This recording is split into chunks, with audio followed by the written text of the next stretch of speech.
بسم اللہ الرحمن الرحیم وَأَنَّ الْمَسَاجِدَ لِلَّهِ فَلَا تَدْعُوا مَعَ اللَّهِ أَحَدًا۔ رب کریم جل جلالہ کا ارشاد مبارک ہے کہ مساجد اللہ کے لیے ہیں، فَلَا تَدْعُوا مَعَ اللَّهِ أَحَدًا۔ مساجد میں خصوصاً اللہ تبارک و تعالیٰ کے ساتھ کسی دوسرے کا ذکر، کسی دوسرے کو اس کا ساجی، حاجت روا، مشکل کشا مسجد میں لوگوں میں نہ کہے نہ مانے نہ سنے۔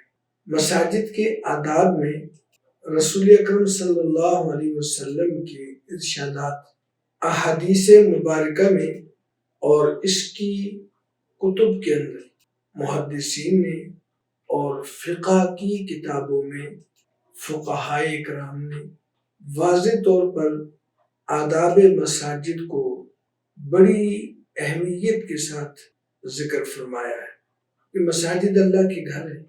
جب آپ مساجد میں آ رہے ہیں تو اللہ کے نبی صلی اللہ علیہ وسلم نے فرمایا کہ قیامت کا ایک دور ایسا آئے گا، قرب قیامت کا ایک وقت ہوگا کہ لوگ مساجد کے اندر سے گزر جائیں گے لیکن مسجد کے اندر 2 رکعت تحیت المسجد نہیں پڑھیں گے۔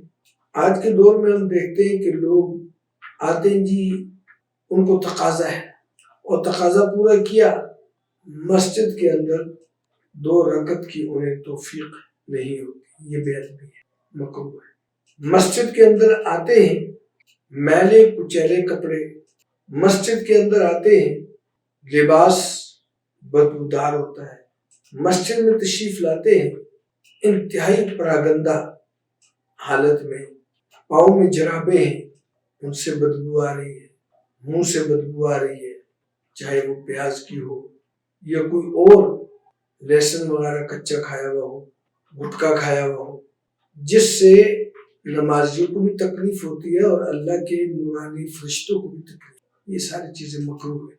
حدیث پاک میں آتا ہے، اللہ کے پاک پیغمبر صلی اللہ علیہ وسلم نے ارشاد فرمایا، مسجد میں جب آؤ تو 2 رکعتیں تحیت المسجد پڑھ لیا کرو، مسجد میں بیٹھو تو قبلہ رخ کی طرف، قبلہ رخ بیٹھو، چہرہ قبلے کی طرف ہو، دعا مانگو تو قبلے کی طرف مانگو۔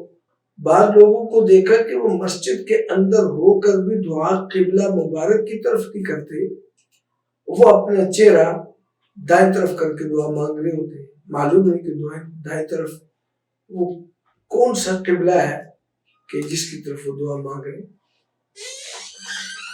اللہ کے نبی صلی اللہ علیہ وسلم نے فرمایا کہ ایسے بچے جو مسجد کے آداب کو نہیں سمجھتے ان کو مسجد میں نہیں لایا کرے۔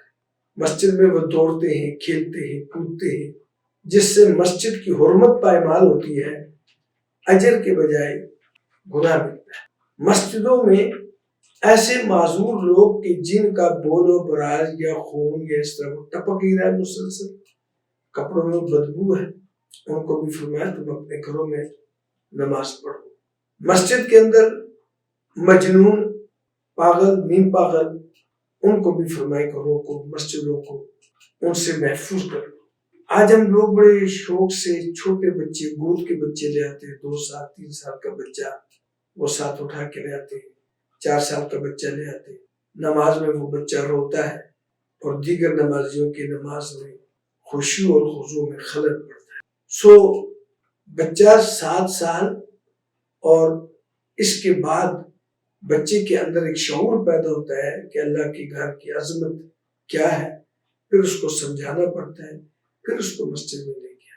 مسجد میں دنیاوی باتیں کرنا انتہائی سخت منع ہے اور کھیل کود، دنیاوی باتیں سختی سے منع ہے۔ وضو کرتے وقت بھی دنیاوی باتیں منع ہے، اور مسجد کے صفوں کے اندر بیٹھ کر دنیاوی باتیں سوائے تعلیم اور تعلم کے سیکھنے، دین سیکھنے اور سکھانے، یہ سب چیزیں منع ہیں۔ رسول کریم صلی اللہ علیہ وسلم کی حدیث مبارک ہے کہ میں حوض کوثر پر ہوں گا اور میں اپنے امت کے صلحاء، علماء، صوفیاء، اذکیاء، اتقیاء یہ آ رہے ہوں گے اور میں اپنے ہاتھوں سے ان کو جام کوثر پلا رہا ہوں گا تو میں دیکھوں گا کہ دور سے میری طرف ایک قافلہ چلا آ رہا ہے، ایک جماعت چلی آ رہی ہے، اور سب کی شکل و صورت میری سنت کے مطابق ہے۔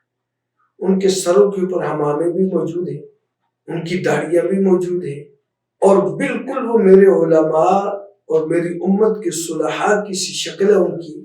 وہ جب آگے بڑھیں گے میری طرف حوض کوثر کی طرف، تو میں ان کا استقبالیہ کلمات سے ان کو بلاؤں گا کہ تشریف لائے۔ یہ میری امت کے صلحاء، علماء، اتقیاء میں سے جب وہ قریب پہنچیں گے اور میں جام بھرنے لگوں گا، تو سیدنا جبرائیل علیہ السلام آئیں گے کہ یا رسول اللہ، آپ جانتے یہ کون لوگ ہیں؟ تو ان کی ظاہری شکل و صورت سے میں یہی کہوں گا کہ میری امت کے صلحاء ہوں گے، اتقیاء ہوں گے، علماء ہوں گے۔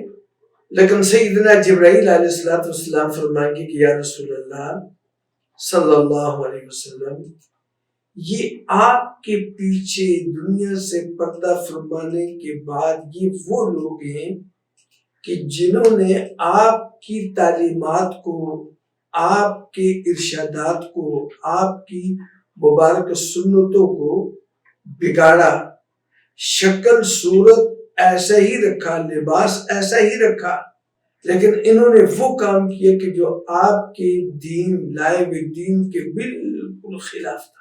اور لوگوں کو دھوکہ دینے کے لیے ان کے سروں پر عمامے بھی ہیں، ان کے چہروں پر داڑھی بھی ہے، ان کا لباس بھی اولیاء والا، اتقیاء والا، علماء والا ہے۔ یہ وہ لوگ ہیں، رسول اکرم صلی اللہ علیہ وسلم انہیں حوض کوثر سے جھڑک کر واپس کر دیں گے، چلے جاؤ میرے پاس سے۔ آپ سوچیں گے کہ یہ کیسے ہے؟ تو یہ دیکھیں، آپ میرے پیچھے دیکھیں، سائڈ پر ان کی داڑیاں آپ دیکھ لیں، ان کے چہرے دیکھ لیں، ان کے عمامے دیکھ لیں، اور یہ جس کی پیروی کر رہے ہیں اس کی داڑھی، عمامہ، چہرہ مور ابھی آپ دیکھیں۔ اور یہ سارا عمل کہاں ہو رہا ہے؟ یہ اللہ تبارک و تعالیٰ کے گھر کے اندر ہو رہا ہے۔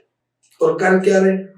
تو معلوم ہونا چاہیے کہ صلحاء، علماء، اتقیاء، اذکیاء ان لوگوں کو کہا جاتا ہے کہ جو محبوب خدا رحمت للعالمین صلی اللہ علیہ وسلم کی مبارک زندگی کو اپنے لیے نمونہ بنائیں، اور جو آپ کی ارشادات ہیں ان پر اپنی بساط کے مطابق 100% چلنے کی کوشش کریں اور دوسروں کو اسی کی تعلیم دیں۔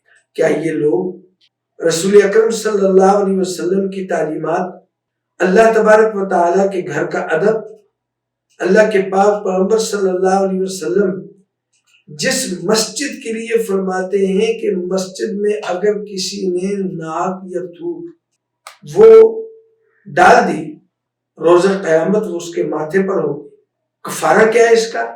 فرمایا کہ اس کو مٹی میں دفن کر دو، کیونکہ مسجد کچی تھی اس وقت، دفن کر دو۔